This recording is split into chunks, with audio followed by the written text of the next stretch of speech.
All right. Good afternoon, everyone. I am Chris Sorchik. I am the Executive Director with Capital Area Healthy Start Coalition. Thank you for joining us today for part one of our Preconception Health Lunch and Learn series. In our coalition's community needs assessment, which was completed in 2020, and our subsequent 5-year service delivery plan, we recognize that poor preconception health and health inequities are negatively affecting our pregnant women and birth outcomes in our community.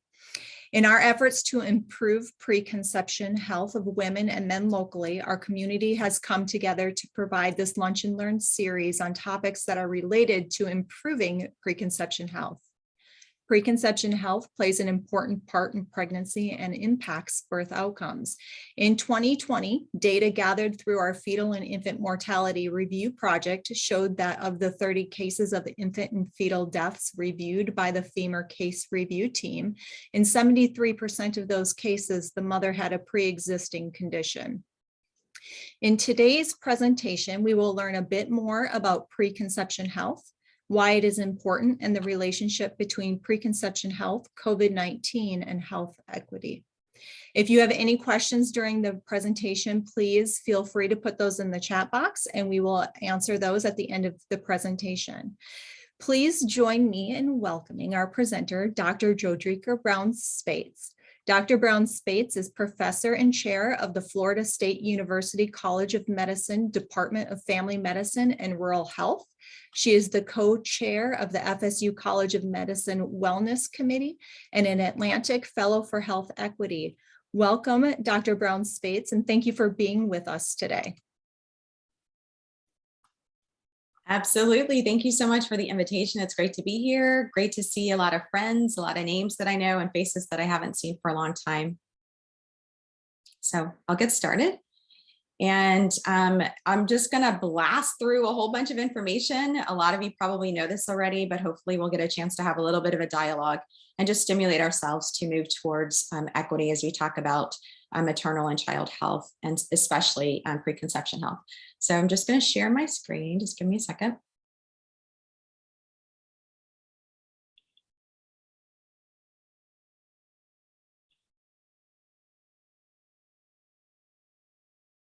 Okay, is everybody seeing everything okay? That's perfect. Perfect. Okay, thank you so much. I appreciate that. So we are going to talk about preconception health and COVID-19. And really, I can't do a talk without trying to infuse health equity. So we're going to infuse some health equity into that as well. And my disclosure is that I'm a part of the University of Florida FSU Clinical and Translational Science Institute as the co-lead for our community engagement core, working with a bunch of great folks who are on the call today. And then I also am a part of the CDC pandemic grant, which is a sub-award of that, which is really focused on COVID-19 vaccinations. And we'll talk a little bit about COVID-19 today. So by the end of this session, hopefully we're going to talk about preconception health. So hopefully you just get a different viewpoint, a lens on preconception health, a little bit of the intersection of that and health equity, understand how COVID-19 impacts it, and then think about one commitment that you can make to advance health equity that you may be able to build on of something that you're already doing. A lot of times when we talk about preconception health and we think of it, what comes to our minds is like the mommy baby unit. We think of the woman, we think of a pregnant person, we think of infant mortality, which we should, because infant mortality really reflects the health of the community. And then now especially we're thinking of maternal mortality with just the numbers that are coming up.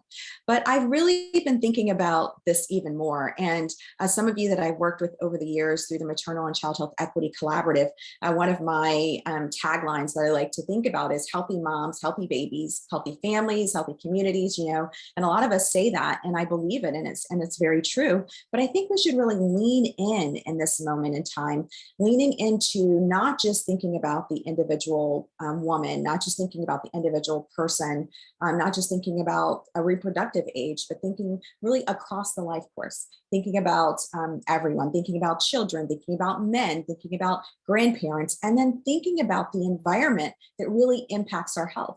thinking about the places that we live, move, breathe, and play, and think about how that is impacting preconception health. So really this life course perspective. And I know that we're familiar with it, but I wanted to share, I'm a visual person, and there's an image that I wanted to share with you. This is a life course model that's actually from a mental health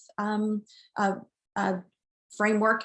And basically what it's showing along the bottom there is you see that preconception or life course, thinking about the life course, has to do with thinking about preconception, like then prenatally or early years in life, the working age, that family building time frame, and the older ages. And the concept around the life course theory is really that you have these different developmental stages. You have these different places where risk factors or protective factors or events can happen and change the trajectory of the life course for an individual. That's also where inequities can come and really perpetuate inequities from one generation to the next. And we know that the life course, the life, is affected not only by what's in your immediate environment, but the wider society systems and the whole macro level of, policies and things like that influence our health.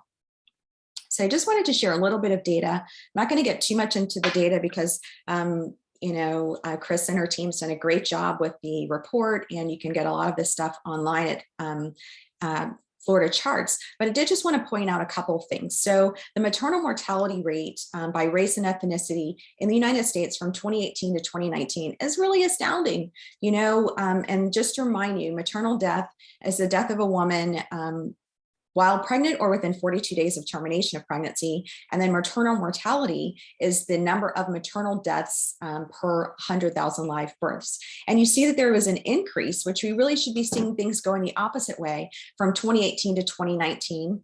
If you look at the third column, that is non-Hispanic Black women, and that level of maternal mortality disparity is 2.5 times the white population and 3.5 times the Hispanic population. You'll also notice that from 2018 to 2019, there is an increase in maternal mortality, and that's only statistically significant for white women. I wanted to show you the data from our local area. So this is a graph that's a little bit busy, but I put Florida's data here, Black, white, and Leon's data here as well, Black and white. And you'll see that over time, the trend has been not good. And you can see the disparity. So if you look at the green color, Florida Black compared to Florida white, that lighter blue color there.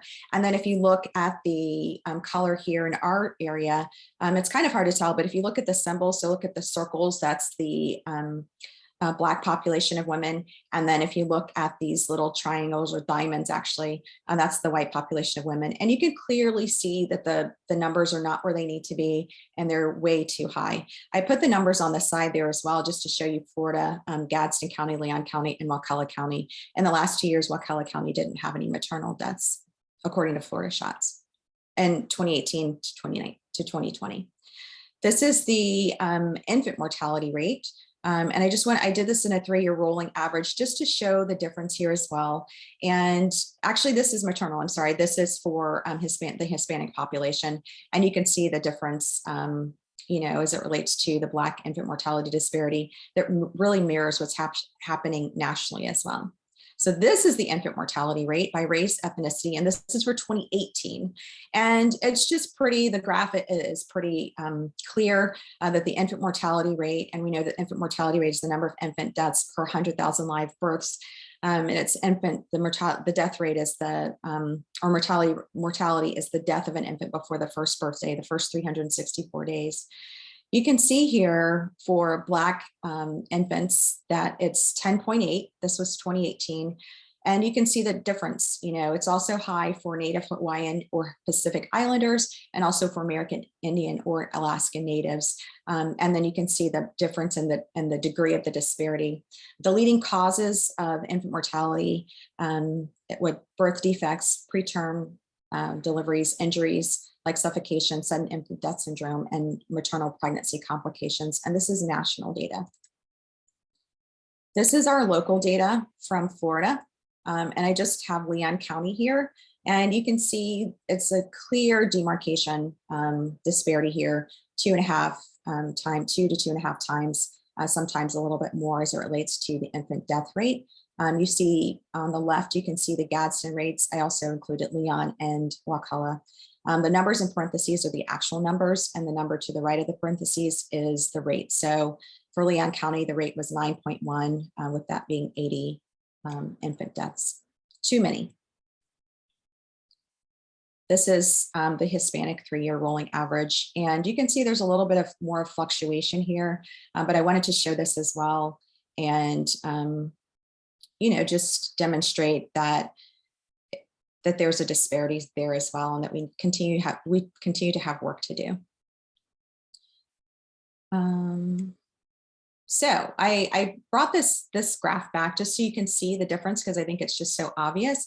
But I wanted to follow up with this comment that maternal and child health inequities are not inevitable. So disparities in Black infant mortality are not inevitable. We don't have to accept that as a reality or something that we can't change. So if you saw in the previous slide, you see the rates going down, but that disparity, that gap, that unfair difference or unexpected difference was persistent.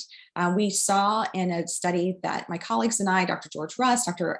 Samantha Goldfarb, Dr. Wells, and Dr. Beich and Dr. Levine, this was a couple years back, but we looked at state level progress in closing the gap from 1999 to 2013, and looked at the 3-year rolling average of infant mortality rate and Black-white infant mortality ratios. And we found that 13 states achieved statistically significant reduction, and that 18 states would achieve infant mortality racial equality by the year 2050 if trends were sustained. That's really encouraging. We hear so much about the bad numbers. We hear so much about the disparities and the persistent disparities, but there are pockets of progress. And I think that that's important for us to think about. Where could we be? What kind of progress can we make? This is a sophisticated statistical analysis that I don't have the privilege of understanding how to do, but what it does show is that over time, if we continue on the trajectory that we were on, we have the ability to converge, right? To have this infant mortality gap close, but it's going to take intentionality. It's going to take measurements. It's going to take working together and really understanding what are these components that are allowing us to close the gap. So this convergence would be 22,213. That's way too long, way too long. And you know that other places are doing it faster. So we need to figure out how do we retool and what we can do together to make a difference here. If we can retool, we can see this in some of our lifetimes. This is just another graph that's sort of the flip of it. So it shows the gap, but it shows African Americans on the bottom and then white on the top there. And this is work by Michael Liu. I always like this graphic because what it reminds us of is where these differences come from. And I think the hypothesis is something that I believe that, African American women over time, over the course of life, we talked about the life course, have more risk factors and protective factors, and that contributes to the gap. So we have to figure out how to reverse that. And that leads us to preconception health. Preconception health is extremely important. Preconception health is the health of the woman or man during their reproductive years, which are the years they can have a child. And this is the definition by the CDC. And so I didn't update it. I just read it or shared it with you as is. It requires and it focuses on taking steps now to protect the health of a baby that people may have in the future. The thing is, when we think about preconception health, everybody benefits from preconception health, whether you're planning to conceive or not, because basically it makes you healthy and we want everybody to be healthy. Preconception health care, there's a distinction, is individualized medical care that focuses on reducing maternal and fetal morbidity and mortality. It focuses on increasing the chances of conception when pregnancy is desired versus not having an unintended pregnancy. And it really has to do with being proactive. Preconception care is something that we want to think about. And I don't really want to say this is a paradigm shift because this work has been out for a long time, how we think about preconception care. We don't think about preconception care as someone having to make a preconception health visit. That's awesome. Let's encourage everybody to make a preventive preconception health visit to their providers to talk about it. That's troublesome because somebody may not have a provider or they may not think about making a preconception health visit. So any encounter, we have to take that as providers as an opportunity opportunity to address reproductive health, to address preconception health. And you really can just start by a question of, do you plan to conceive in the next year? And even if they don't plan to conceive in the next year, it gives you the opportunity to have this dialogue and go through some different things. The other thing that I wanted to highlight is that it's a partnership. It's not all about the doctor or the provider or the clinician asking all these different questions. What about this? What about this? How about this? What's this risk factor? All these different things. It's really a dialogue with the woman. It's really, or the man. It's really connecting about, or the person that's coming in for care. It's really connecting with them about what's meaningful to them, what's important to them, what are they thinking about, what questions do they have, those kinds of things. When you enter into that kind of dialogue, it makes it more meaningful. So this is a full slide because I put all the preconception healthcare that you can imagine on one slide. Not really, but I put a lot of things on here. So on the left are things that you would typically think are interventions, if you will, for women, but I also added men because they're very applicable. And then on the right are things that may be very specific to men that we want to think about. So when you think about reproductive preconception health, these are the categories that you want to address. You want to address reproductive planning. What are you thinking about? And this is where you get into the question, are you planning to have a child in the next year? You want to talk to women about folic acid, specifically women. It's 400 micrograms. If someone has had a neural tube defect, we do recommend 4,000 micrograms, so 10 times the amount, even though the evidence is not as, there is some lacking evidence there.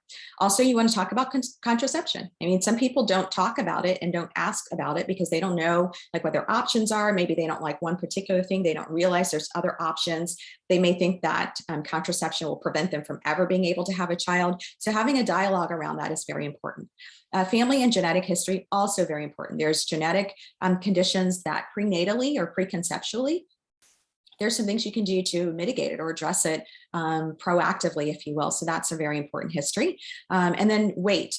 We all know, I think Chris mentioned this earlier, kind of the health of the woman, these chronic diseases, these things come into play when you look at infant mortality and look at losses. You see elevated body mass index, you see chronic diseases and those kinds of things. We want the weight to be between 18.5 and 24.9, honestly, to be in a normal weight range. But when it gets over 30 or under 18.5, that really increases the risk of adverse outcomes. So by screening and doing preconception health, you can have this conversation with the woman or with the man and talk about what are the risk factors associated with having an elevated body mass index. The other thing, just as a side note for health as it relates to weight, you want the waist circumference for women to be under 35 centimeters and for men under 40.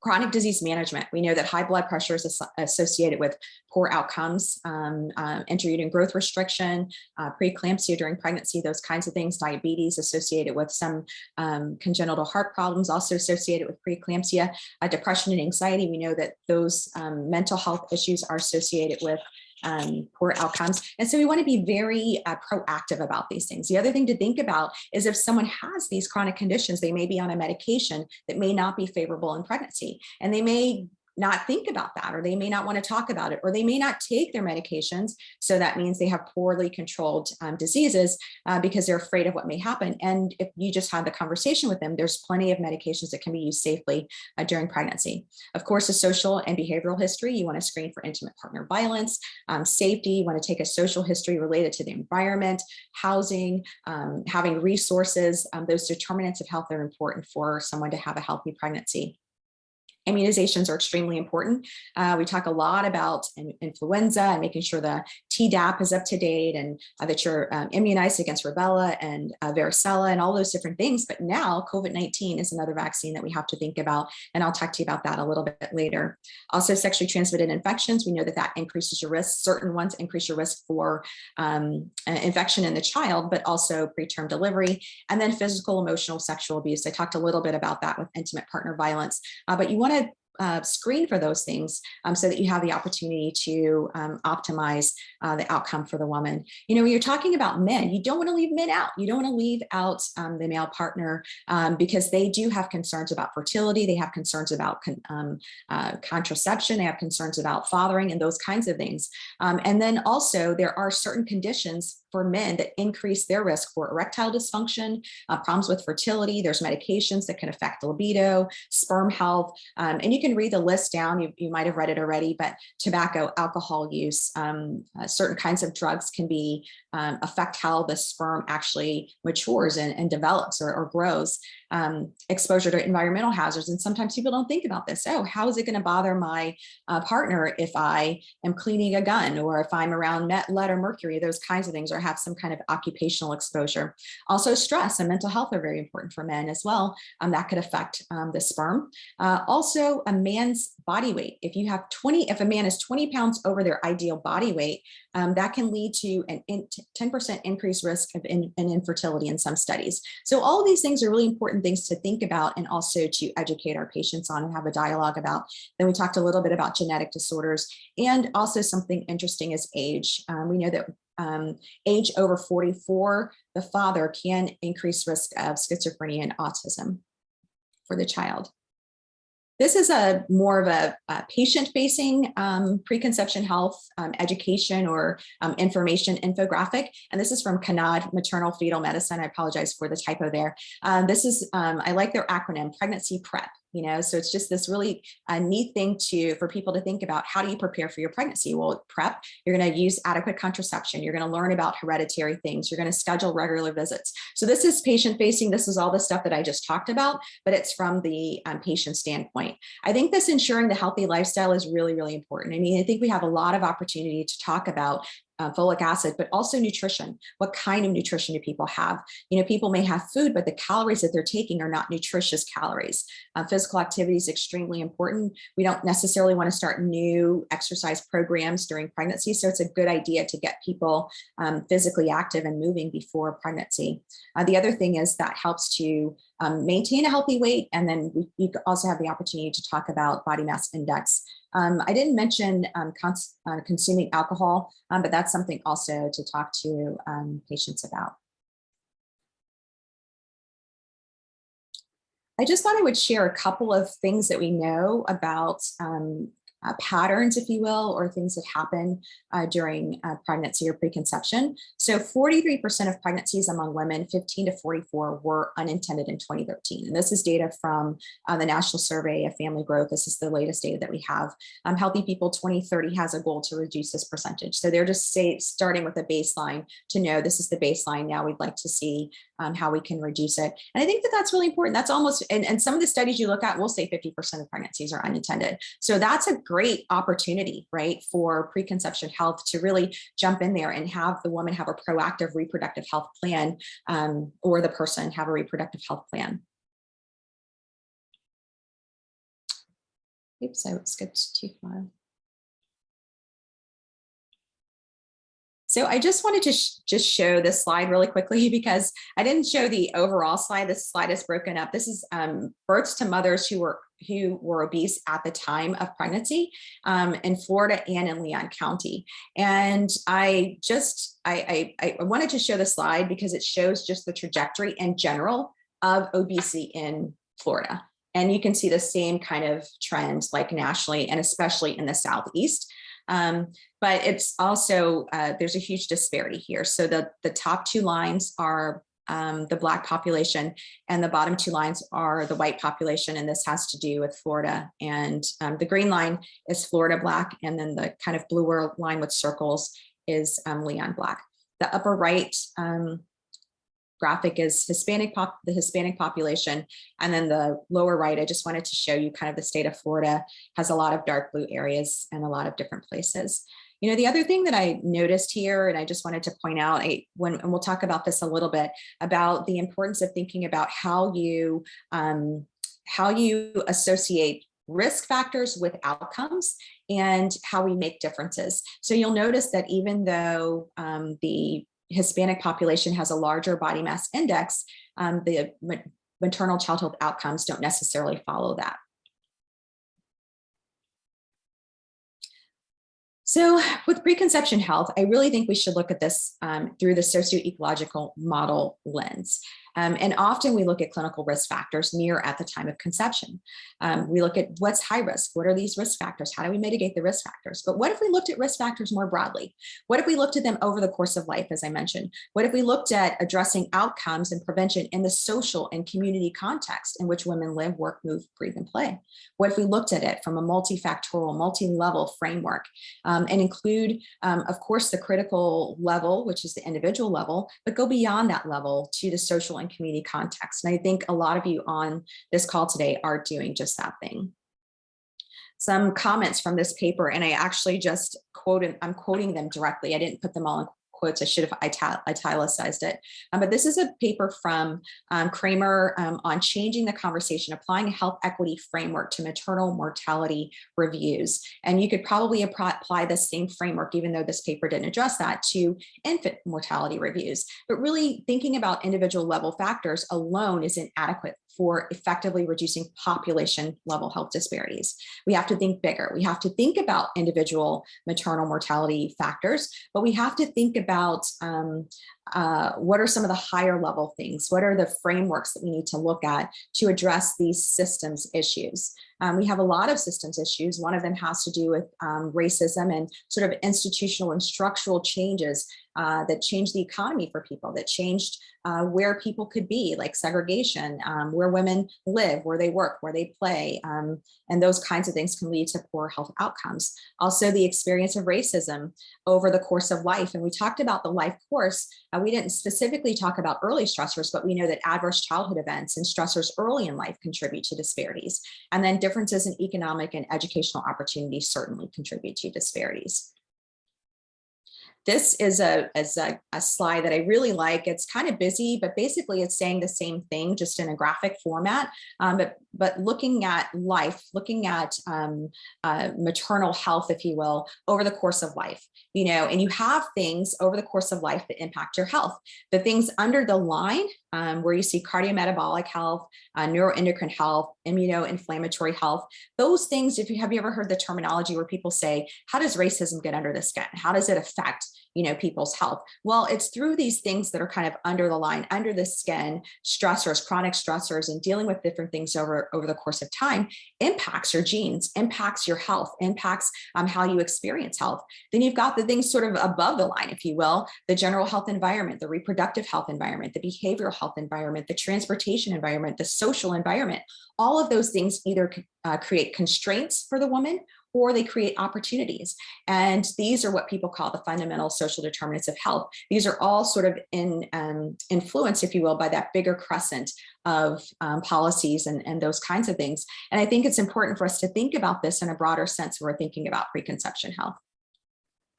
This is also an example of the socioecologic model. It's just a different way to look at it, but I really like it. It's also a mental health example, but it shows the individual in the center, and it lets you see where you might be able to intervene, right? You may be able to intervene as it relates to, stress response or coping skills as an individual. Then you get to that relationship level. What are the interpersonal relationships like? Is there social isolation? What are the social roles? Like those kind of things. What are the connectivities? Then the organizational level. What are some of the educational opportunities? What is your access to healthcare and transportation and childcare and community services, those kinds of things? That's all influenced by policy, right? It's influenced by what we do. It's influenced by our local policy. It's influenced by state and government policies. And then all of those things are influenced by society, multiple factors, family factors, cultural factors, those kinds of things, stigma related to mental health, all of those kinds of things. What we're really talking about here is equity, right? And how do we look across all those different domains and create spaces for equity? This is Robert Wood Johnson's picture of the difference between equity and equality. And if we were together and if we had more time, I would ask you to talk about that and what it means, and we'd talk about it. But I've been in spaces with you before where we've talked about, and equity really is about value. It's about providing resource according to need. So not giving everybody the same, but giving people what they need, and not just providing resources according to need, but the value statement is really important, as well as rectifying injustices, current or modern day injustices. I mean, current or historical injustices. And when you think about rectifying those things, I mean, it's like you look at the different bikes. If you give everybody the same type of bike, you're going to have to like recreate some systems. You're going to have to redesign some things to create bicycles that work for everybody, that work for different body types, different abilities, those kinds of things. When we talk about advancing health equity, I thought it was important just to describe what health equity is. And I like the Robert Wood Johnson Foundation description. And it reads, health equity means that everyone has a fair and just opportunity to be healthier, which requires removing obstacles to health, such as poverty, discrimination, and their consequences, including powerlessness, lack of access to good jobs with fair pay, quality education and housing, safe environments, and healthcare. This is such a big, broad definition that some people may be like, oh my gosh, I really don't know what I can do. How can I address health equity? Where can I fit in? Really, you just take it piece by piece. If you look at the consequences of those things, then you can maybe address it there. If you are so inclined or you're talented or you work with other people, perhaps you work at a different level. You work at a higher level. You work at creating job spaces. You work at creating safe housing environments. You work at creating getting rid of food deserts, those kinds of things. So you have to just think about where your talent is, where your passion is, and who you can work with to make a difference as it relates to health equity. This is the other diagram that I like that really describes the social determinants of health. And I think we just have to think about that green spot. So we're thinking, we talk about preconception health, we think about the individual factors, we counsel about behaviors, we counsel about, choosing this kind of food, taking a folic acid, exercise, and those kinds of things. Those are very individual behavior factors, but we have to remember that they are influenced by social and community networks, and those things are influenced by our living and working conditions. One other determinant that really influences our health is racism. And sometimes people call this a determinant of health or determinant of equity. But I think it's important for us to recognize and talk about how race and racism impacts health. It's important to think about racism as a system. I love the way Dr. Kamara Jones describes it as a system of structuring opportunity and assigning value based on the social interpretation of how one looks, right? Based on the color of your skin or how your skin looks, that unfairly disadvantages some, unfairly advantages others, and saps just the energy of society and our whole system. And it can be seen at 3 different levels. And when you think about it at the 3 different levels, it gives you an approach, it gives you a framework, if you will, on where you can address it. So internalized racism has to do with health behaviors, why someone may choose a behavior because of how they've internalized racism. It reflects systems of privilege, it reflects societal values, and really erodes an individual's sense of value, undermines collective action. Personally mediated is the kind that people think about a lot of times, and that's that differential treatment where people are intentionally or unintentionally, they have discriminatory acts towards people that can cause stress, and that definitely can impact health outcomes. And then institutionalized is the bigger, broader picture, which affects socioeconomic status, affects access to healthcare. And that's what I think we see a lot of. I mean, we see all of the different types really, and you can sort of address them at any of those different levels to have the biggest and the greatest impact. Probably addressing it at the systems level or institutional level is the most effective. I'm going to skip this slide because it's kind of saying the same thing that I just said. So why is there a gap? So we talked about that. There's a gap related to social determinants of health as it relates to outcome differences.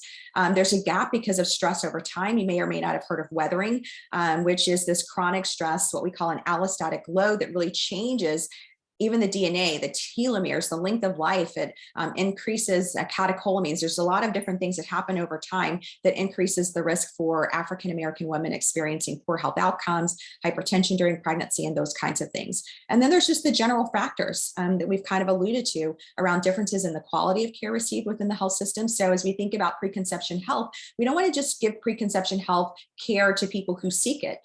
People who may be more health literate. We want to make sure that we're providing quality of care to all of our patients. Differences in access to healthcare, especially preventive care and curative services, and then differences in life opportunities and exposures to stress, et cetera, over time, as we've talked about before. So we know that racism and disinvestment shows up as poor maternal child health outcomes and also poor COVID-19 outcomes. So we're going to talk about that a little bit. COVID-19, as we know, is caused by coronavirus, SARS-CoV-2. It was the third, I don't know if you knew this, it was the third leading cause of death in 2020 after heart disease and cancer, which have been leading causes of death for so long with stroke. Life expectancy declined by a full 1.5 years for everybody. For Black and Latino populations, 2.9 to 3.0 decrease in life expectancy compared to whites. And we see COVID-19 as a health inequity magnifier. We've heard that terminology, and indeed that's what it is. Black, Native American, or Alaska Natives and Latino or Hispanic people together make up about 60% of COVID-19 deaths, despite only making up about 33% of the standard age standardized population. And you can see here increased cases, increased hospitalizations, and increased risk of death. And I really like this graphic by the Metropolitan Policy Program. So racial disparities in COVID-19 and health outcomes. Why is this the case? These are kind of like 5 different reasons why, and you've probably learned this just over the last year or two as we've been dealing with the pandemic, but it had to do with labor force participation, the type of employment, being more frontline. In this article, it talks about how people of color were less likely to work remotely or less likely to be off from work during the pandemic. Healthcare access and insurance access, of course, is an issue. Housing security and housing density. So not even being homeless, but being near homeless or having foreclosures, those kinds of things. Environmental risks and environmental exposure. So living in areas where there's more environmental toxins has increased the disparity as it relates to health outcomes in COVID-19. And then food access and nutrition, and not necessarily just access to food. Part of it is about food deserts, but part of it is, even if there's not a food desert, not having the money to buy proper, nutritious kinds of food. So these are the similar kinds of things, if you think about it, that impact preconception health across the life course. Very similar risk factors, if you will. Let's just talk a little bit about COVID-19 vaccines and preconception.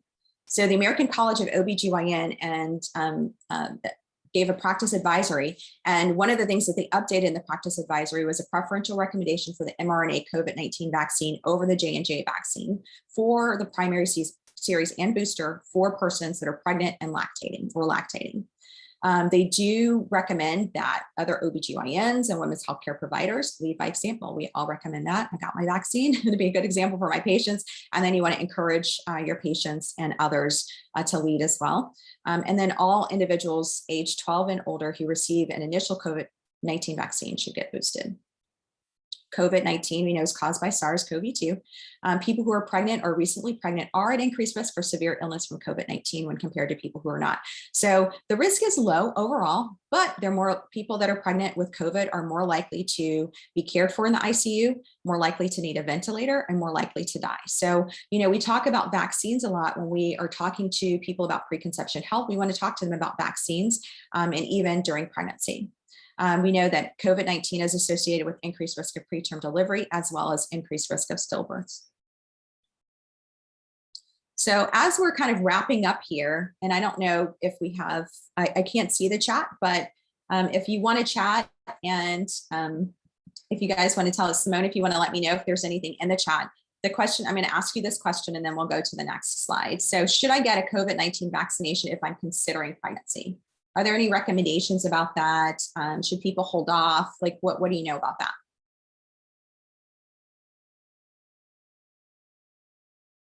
Let me see if I can look at the chat while you have the presentation.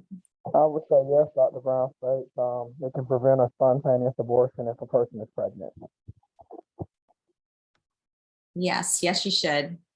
She should. Does not impact fertility according to recent data. Thank you. Absolutely. I see the absolutely there too. So yes, so COVID-19 vaccination is recommended for people who are trying to get pregnant now or might become pregnant in the future as well as their partners. So just do this holistic approach to include the partner. Preconception health, you should add COVID-19 vaccination to your list.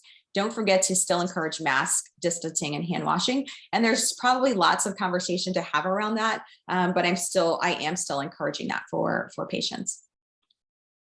Okay, second question, will COVID-19 vaccination cause infertility? I think someone already, looks like Maureen Ritchie already chatted about that. Others, does anybody have anything the opposite to say? Everybody in agreement there? I see nods, okay. So yeah, there's no current evidence that any vaccines, including the COVID-19 vaccine, cause fertility problems or problems trying to get pregnant for men or for women. And they looked at women who had antibodies and who didn't have antibodies with pregnancy success rates, and they were very similar.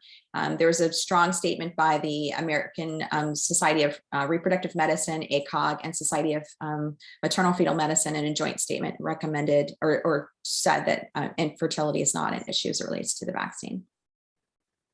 Okay, what happens if I get pregnant after I get my first shot? Should I continue? Should people continue? Should they wait until after pregnancy to get their next vaccine? What do you know about that?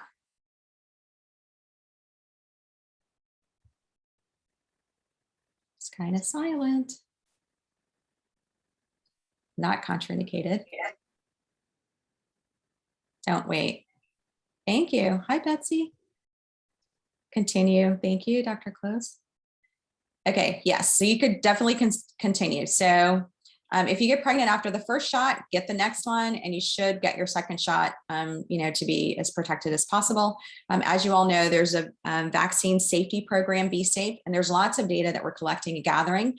And so far, there hasn't been any problems as it relates to that. Okay, so just before we kind of wrap up, you want to think about how do you, because of the disparities we talked about, you want to think about how do I culturally or in a culturally responsive way produce vaccine confidence. One is to be confident yourself. So, go to the CDC site. There's tons of like FAQs about like some of I just did a few of the ones that I've heard, but there's lots of information and myths out there and disinformation and intentional information to shy people or turn people away from getting the vaccine. And I see a chat here that was a private chat. It says, is it safe to get the vaccine if you are pregnant? And that was answered, and yes, it is safe. Thank you for that question. So what you can do is just be mindful, and there's a whole talk you could do about culturally responsive care, but little things from ACOG, be aware of historical and current injustices perpetuated on communities of color. So don't judge people and come in with a what's wrong with you attitude. Come in like more with a kind of what happened to you? Where are you? What place are you in? And just try to understand where people are as it relates to vaccine, what they know about it, what their concerns are, those kinds of things, which gets to actively listening. Try to validate expressed fears and concerns, and then address any misinformation or disinformation about the vaccine. Be knowledgeable about existing avenues for vaccine access in underserved communities, which is super duper important because there are people, and you'd be surprised, you're like, oh, everybody knows where to get a vaccine. They're everywhere now. You can get them at the pharmacy, you can get them in all these places. There are still pockets of people that have not had access to vaccines, that they don't know where you can get vaccines. Thank you very much. Be knowledgeable also for patients who did not receive the vaccine, you document that in the record. Okay, I'm going to speed up a little bit. I just wanted to bring this slide just to remind you that this is the patient-facing thing and something that's easy to give out and talk to patients about preconception health. Sorry, I lost my advancer. Okay, there we go. Whoa.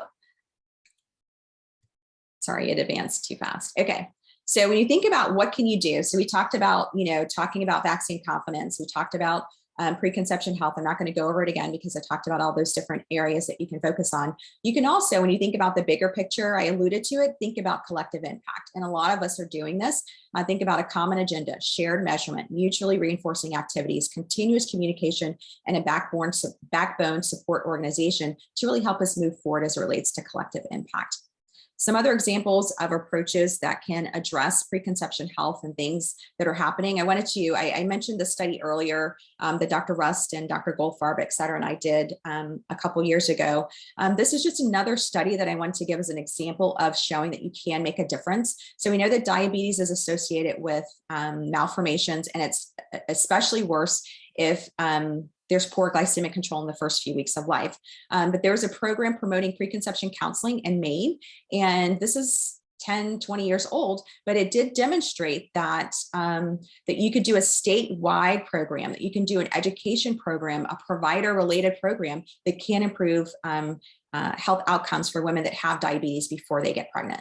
Other things, when you think about the reproductive health environment, general health environment, behavioral health environment, think about how can I improve access? How can I improve access maybe through telemedicine, maybe through Medicaid, maybe through mobile health? And I'm just giving you those examples, those couple examples, just to show you that there's bigger level things that you can do. There's programs, local community programs, partnerships with communities. I know that Capital Area Healthy Start is partnered with the Birthing Project. Those kinds of programs that really engage women, engage people that are impacted by the problem to address the problem are the kinds of collective impact that we should be focusing on. Just as I wrap up, I wanted to just reiterate that you can focus on this at an individual level, a community level, and a systems level. I've kind of said that several times. And my question for you as I close is, what will you do? And thank you. Sorry to interrupt, but we did have 2 questions. Yes, no, I was finishing up. I was going to ask if there's any questions. Yeah. Someone asked if you would be willing to share the presentation with them. I think that you're recording it, Chris, is that correct? Yes. Okay, so I think she's going to share that with you. All right, and also, I believe this is in regards to closing the gap of the maternal and infant mortality among the various demographics. But someone asked, what are the ways we can accelerate these trends? Oh, from that graph that I showed you? Yes, ma'am. Okay. Yeah, I think kind of, this is like such a short amount of time to try to cover both of those things.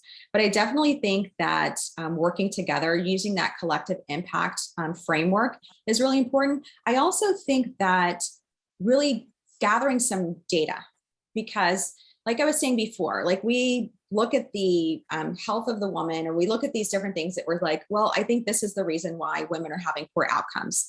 Well, why are these women having poor outcomes with these risk factors? And the women over here are not having those same outcomes with poor risk factors. For instance, when I showed you the differences in the outcomes for the Hispanic population, even though there's obesity there, it's not the same level of infant mortality or maternal mortality. Oh, maternal mortality is higher, but not the same for infant mortality. So you wonder, is it for Black women elevated body mass indexes? And I'm not advocating to say that we don't need to address that. I'm just saying that we need the data to say, how can we look at some of the things, the interventions that we're doing to see if it's making a difference? So I think getting together collectively and saying, well, these are the things that we want to measure. We want to look at, we're going to make this intervention, right? We're going to do a community garden program, or we're going to do a program, a birthing program, or we're going to do like whatever the different things are that we're going to do an educational series, or we're going to partner with, university or community-based organization. We're going to change a home, like whatever the intervention is,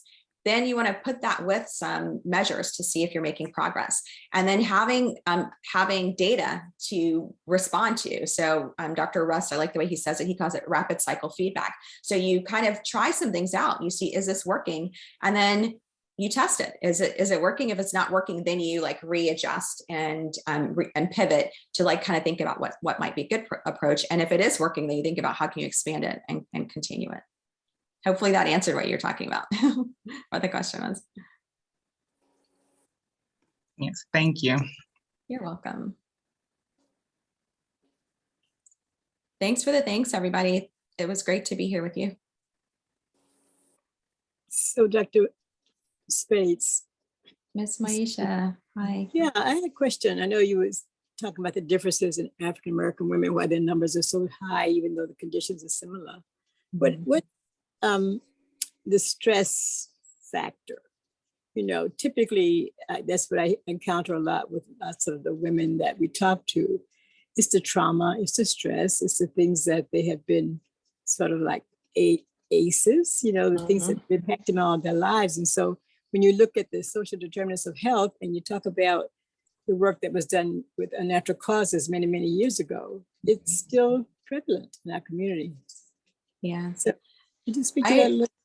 Yeah, I totally agree with you. And I don't know if I articulated that well, but that slide that I talked about weathering, and then that other one by Michael Liu and Halfon, I really do believe that like my theory around the disparities is chronic stress, stress over time, living as a woman, there's stress with that, but then also as a woman of color. And when we did that African-American perception study years back, you might remember that female burden was kind of one of the things. And having that experience of discrimination and stress over time. People didn't use the terminology racism then. I think people are more articulate about it now, and articulate about how stress is affecting mental health, stress is affecting how people interact with each other. I really like that graph that Dr. Jones uses, the tripartite definition of racism, because it really points out some of the things that can happen. When you think about internalized racism, you're thinking, gosh, no one would ever intentionally have a behavior to harm themselves. I mean, and there's a lot of things to talk about with that, but if there's this internalized racism, if there's this undermining, if there's, all these different things that would cause folks to turn that discriminatory belief system or practices within themselves, it really changes how they live in the space in this world. And then the other ones are just very obvious as it relates to the actual burden. Weathering is something that Geronimus has been writing about for years, about the weathered effect of stress over time, the allostatic load on people of color, women of color in particular, impacting all kinds of health outcomes, but certainly around infant mortality and those kinds of things. And I think, even health-seeking behaviors is impacted by these things. I mean, if you're super stressed, health-seeking preventive care is not going to be at the top of your list. You may not even understand what that concept means. But then, so that's at the individual level. And then when you deal with the stressors at the macro level, you may not have access to care, or you may have access, but you can't afford the copay. I see that a lot, where I have patients that they have insurance, but they can't afford to come because they can't afford the copay, or, transportation issues, all of the things that we talk about a lot. So I thank you for bringing that to light. Yeah, thank you for answering. It's good. Sister Friends, yes, thank you for putting that there, because I think I did not, I think I said birthing project, but I wasn't sure if that's the right name. So yes, Sister Friends, I apologize. Perfect. Are there any other questions? Okay. Could I ask a favor? Yes, go ahead. Before we go, I wanted to know if you all would be willing to complete a survey. Is now an okay time to ask that question? Yes, I was just going to ask. Oh, were you? Okay, no, go ahead. I'm not going to steal your thunder, so please go ahead. I dropped it in the chat, but I will drop it again. Okay, awesome. So let me just advance the slide here.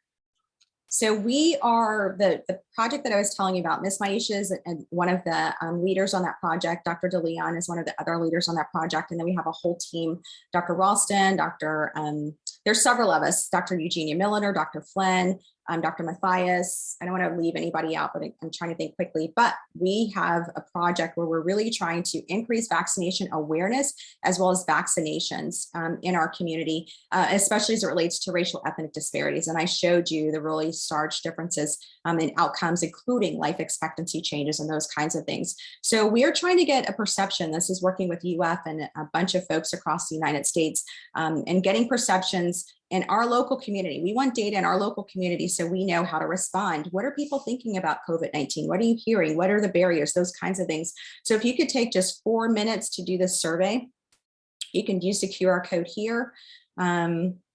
Super quick to do. I believe it's anonymous. I think you can put your information if you would like to, but we would really, really, really greatly appreciate it if you would do the survey. And you may see it come out again, like we're going to try to pass it out in as many venues as possible. Even if you're willing to pass it out for us, that would be great. The information does not come directly to us. It goes through Qualtrics to a database through UF, through this project that we're working on with them together. And then we will, by either you putting that you're in Leon County or putting your zip code, we'll be able to pull that data that's just for our local area. Or if you're in a different county that's close to Leon, that's fine too. Any questions about it?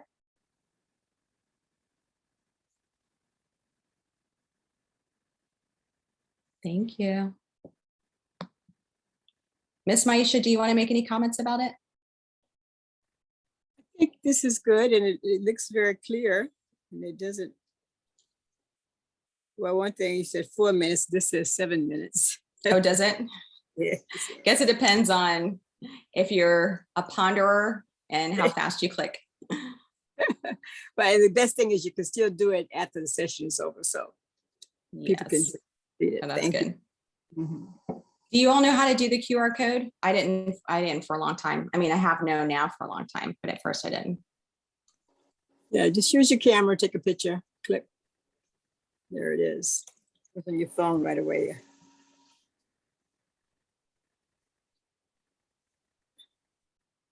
Thank you, Chris, for the opportunity. I appreciate that. Not a problem.